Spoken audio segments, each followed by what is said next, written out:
Yang paling utama adalah kita sebagai orang muda, tentu kita harus membangun integritas. Kita harus menyampaikan apa adanya dan tidak perlu untuk kita menarasikan untuk hal-hal yang seharusnya bukan pada porsinya. Setelah kita terpilih, ini juga menjadi tantangan baru. Bukan sangat mudah, tetapi sangat sulit. Sulitnya apa? Bahwa kita sudah ada tugas-tugas yang kita harus jalani dan kita harus lakukan. Sehingga yang paling utama adalah kita menggunakan era digital, komunikasi media sosial itu sangat penting. Dan grup-grup WhatsApp itu selalu kami gunakan untuk menjadi media untuk komunikasi, sehalo bahwa kita silaturahmi itu tidak terputus. Tapi komunikasi politik sebagai saya wakil rakyat selalu saya turun ke dapil-dapil saya. Apakah itu dalam acara reses maupun acara-acara pemerintahan lain maupun acara keluarga. Tetapi sehingga reses itu saya maksimalkan dengan sebaik mungkin, saya kemas acara reses itu di setiap daerah yang untuk membagi porsi titik-titik saya untuk menjadi titik reses. Itu adalah cara-cara saya untuk melakukan komunikasi politik.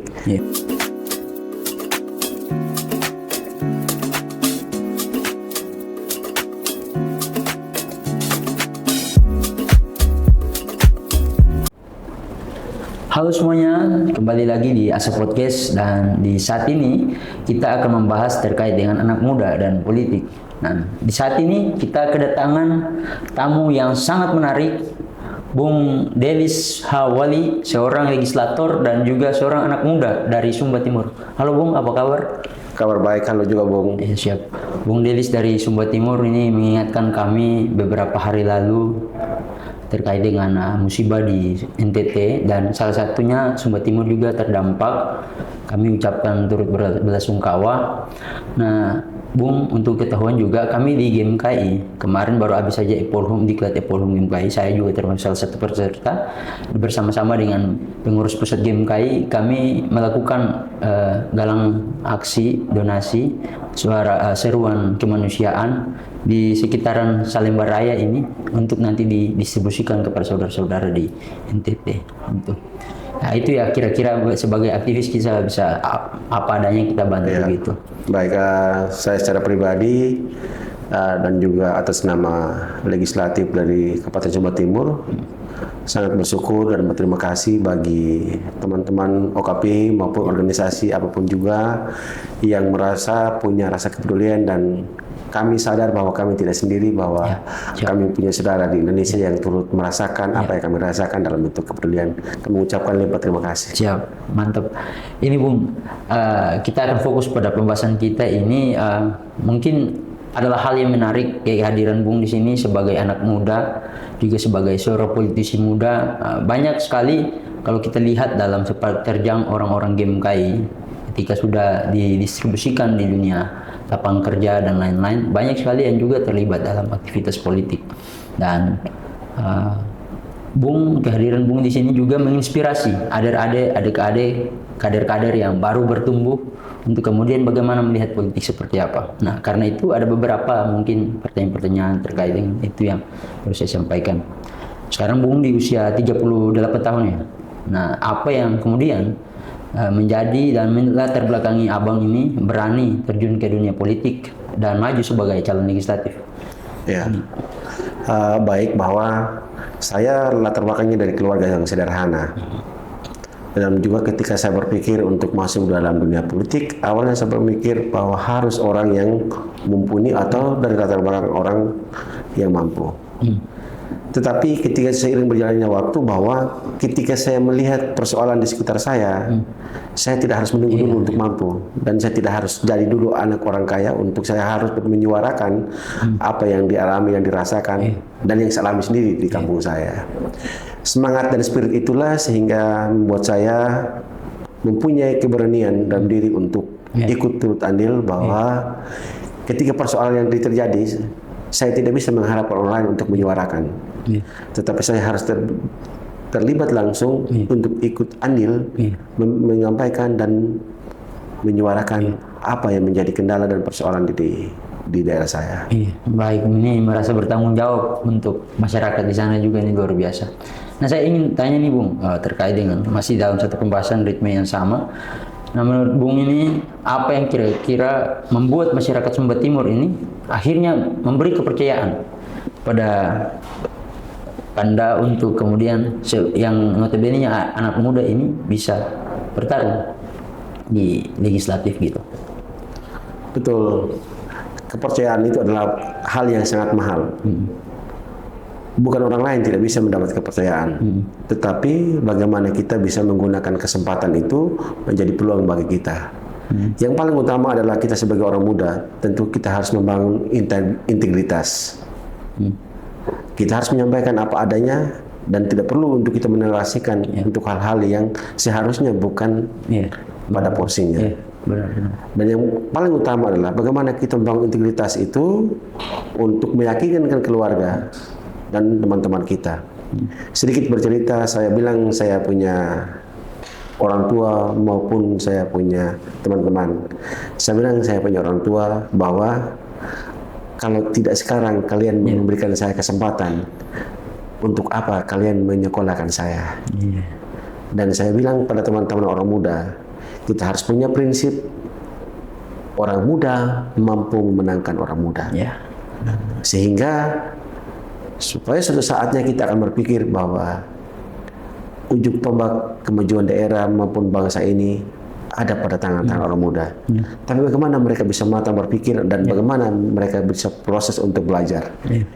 Ketika kita menggunakan kesempatan itu dan menjadi ruang kesempatan untuk melakukan sesuatu, sehingga orang-orang tua kita akan menempatkan mereka di tempat yang paling terhormat sebagai pengarah dan penasihat bagi kita.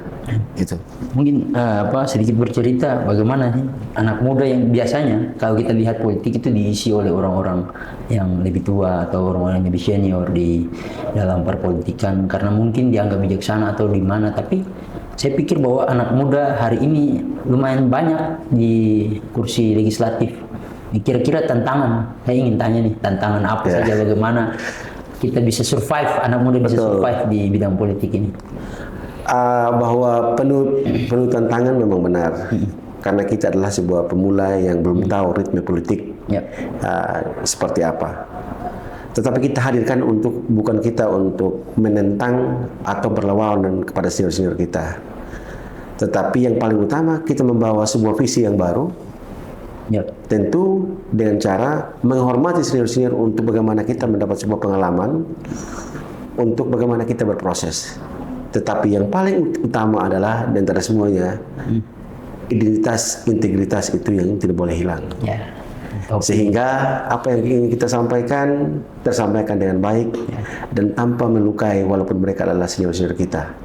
Itu ada prinsipnya. Tapi kalau saya lihat nih, kepercayaan masyarakat kepada abang ini juga salah satunya pas dipicu dari kegantengan juga. Iya. Nah ini bang, saya ingin lebih memperdalam diskusi kita. Ya mungkin ada satu pertanyaan lagi mungkin. Ini mungkin setelah abang terpilih. Nah bagaimana cara abang ini membangun atau menjaga komunikasi dengan orang-orang masyarakat di sana yang kemudian sudah memberikan kepercayaan bagi abang? Ya, memang daerah saya ini daerah yang sangat sulit. Saya terpilih dari Dapil 5 meliputi 7 kecamatan. Sehingga kadang-kadang menjadi suatu problem untuk bagaimana menjalankan komunikasi politik.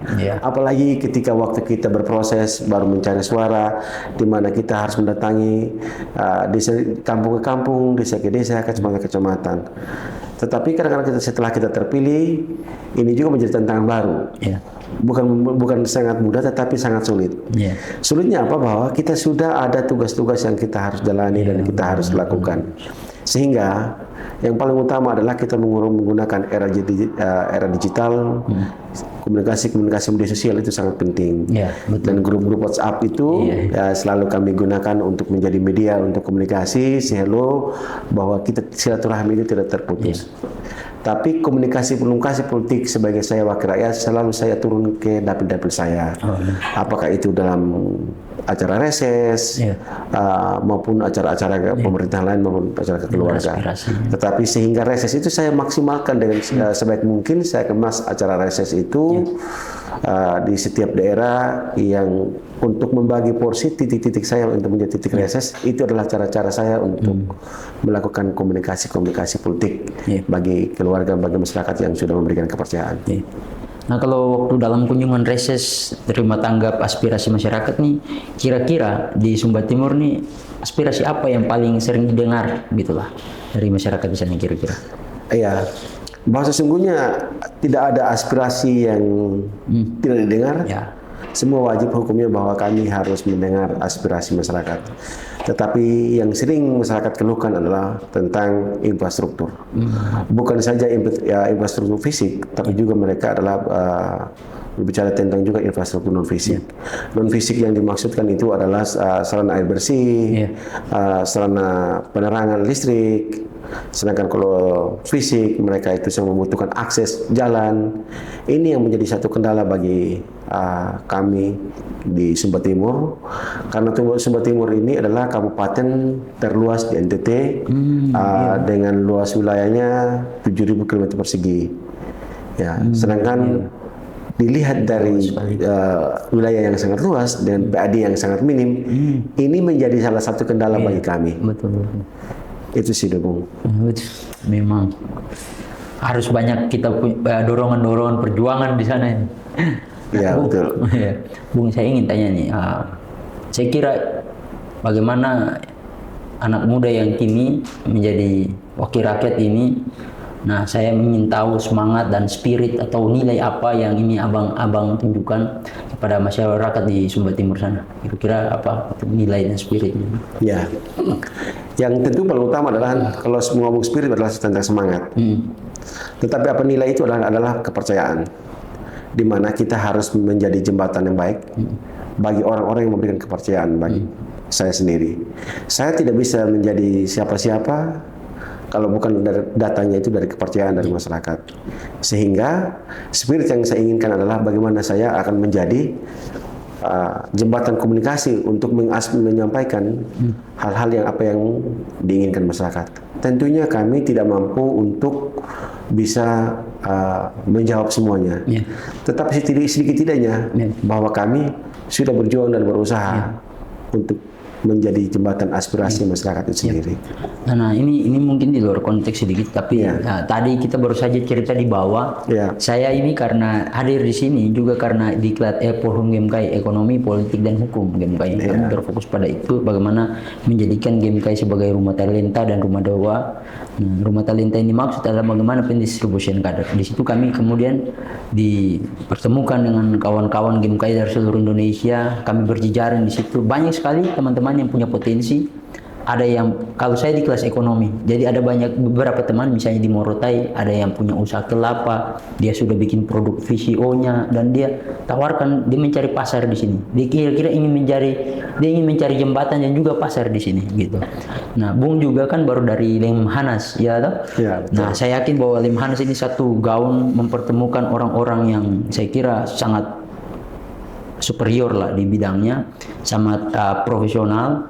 Nah, pasti dipertemukan dengan kawan-kawan ini, mungkin ada ya yang bisa Bung menjembatani antara keperluan daerah dengan sumber daya profesional yang ada kemarin di Lemhanas. Baik, memang saya sangat bersyukur pada Tuhan. Ketika Tuhan memberikan saya kesempatan untuk mengikuti pendidikan di Lemhanas, dan saya menjadi angkatan 73, dan di angkatannya saya, kami dari latar belakang yang berbeda-beda, dari karakter yang berbeda-beda, kami sekitar ada 100 lebih orang. Dan saya berpikir bahwa ketika Tuhan menenun kita dalam rahim ibu kita, Tuhan sudah menentukan hidup dan mati kita. Dan saya sangat bersyukur kepada Tuhan ketika Tuhan memberikan saya kesempatan hidup di bumi Indonesia. Walaupun kita beragam-ragam dan karakteristik kita berbeda-beda, dengan suku, agama dan ras yang begitu banyak, tapi kita disatukan dengan Bhinneka Tunggal Ika. Yang paling utama yang saya dapat pesan adalah bahwa kita, satu orang sakit di pulau manapun, di daerah manapun, turut ikut merasakan. Sehingga saya melihat aksi nyata yang dilakukan bahwa hal itu, sama halnya yang disampaikan oleh teman-teman KMPI tadi bahwa ada upaya-upaya sederhana untuk ikut berkontribusi meringankan beban bagi saudara-saudara di NTT. Begitu pula juga kami di Angkatan 73, kami juga melakukan hal yang sama, mengajak teman-teman kami dan saudara-saudara kami untuk ikut andil berkontribusi. Sehingga nilai-nilai kebangsaan itu sangat terasa bagi saya ketika saya mengikuti kegiatan di Lemhanas ini. Karena saya berpikir kita tidak cukup hanya nasionalis. Betul-betul. Kalau tidak diiringi dengan tindakan nyata. Dan juga jaringannya. Dan yang paling utama adalah memang saya ini kan merasa bahwa saya anggota DPR dari daerah. Dan sebatas saya bergaul setiap harinya di dalam lingkupnya saya. Tapi ketika saya hadir di Lemhanas ini, saya bisa mengetahui dan saya bisa mendapat, saya punya teman yang pengusaha, saya punya teman yang komisaris, saya punya teman yang dari organisasi-organisasi nasional, maupun ada dari protokol-protokol kementerian. Ini adalah ruang yang bagus bagi kita, di mana kita menyatukan.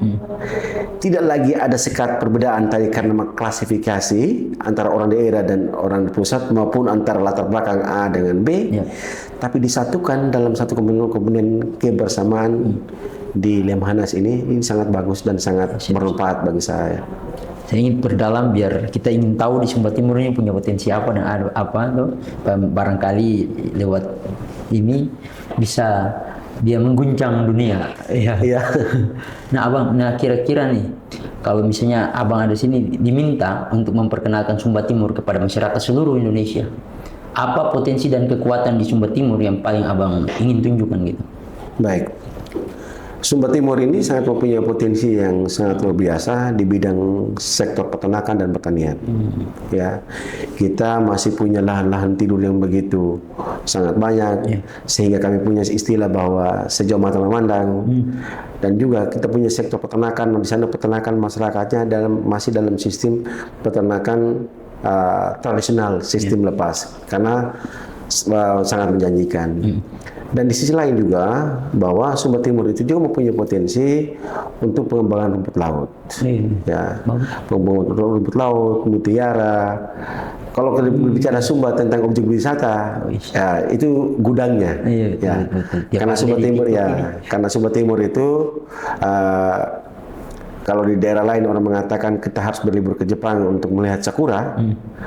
Bagi saya cukup hanya berlibur di Sumba Timur pada bulan Oktober November, kita akan melihat sakura di Indonesia. Sakura? Iya. Saya di situ. Itu hampir sama juga di Maluku Barat Daya itu. Oh gitu. Sedikit sama. Ada sakura juga di situ. Nah, ya Bang, kita perdalam lagi. Nah, menurut Abang nih, apa yang sebenarnya dimiliki Sumba Timur tapi yang belum maksimal? Menurut saya belum maksimal atau mungkin tidak kelihatan itu yang tadi ya. Soal potensi wisata dan tadi. Mungkin lebih perdalam lagi. Sumba Timur ini kan kaya akan objek wisata, wisata bahari, wisata alam, maupun wisata budaya. Dan ini sebenarnya kalau apabila dikemas dan dikelola dengan baik, ini kan menjadi salah satu sumber PAD pendapatan daerah. Tetapi yang sekarang ini adalah kendalanya adalah tentang masalah di SDM. Sehingga terkadang objek-objek wisata kita yang sangat bagus, yang seharusnya ketika dikelola dengan baik bisa menjadi sumber PAD, tapi itu tidak menghasilkan apa-apa. Dan juga perlu juga ke depan bahwa kita Sumba Timur berpikir bagaimana berbicara tentang pengembangan sektor wisata itu dalam integrasi. Sehingga ketika ada turis yang datang, terdata dengan baik, sehingga bagaimana kita pengembangan potensi wisata dengan baik besok lusa. Yang salah yang saya lihat dan pada posisi ini bahwa kita terkadang ketika kita punya potensi, kita dengan mudah mengeksplor. Tapi kita belum menyiapkan dulu SDM. Betul. Itu sih yang menjadi salah satu kendala. Kita punya potensi tapi kita tidak maksimalkan. Seharusnya untuk bagaimana menjadi salah satu sumber pendapatan, tapi itu menjadi loss pendapatan. Betul. Nah ini mungkin pertanyaan terakhir nih Bang. Kalau Abang boleh untuk menitipkan satu pesan dan satu harapan untuk masyarakat di Sumba Timur, khususnya untuk anak muda, apa yang ingin Abang sampaikan gitu? Yang paling penting yang saya ingin sampaikan, jangan pernah merasa kecil walaupun kita dari daerah. Ya.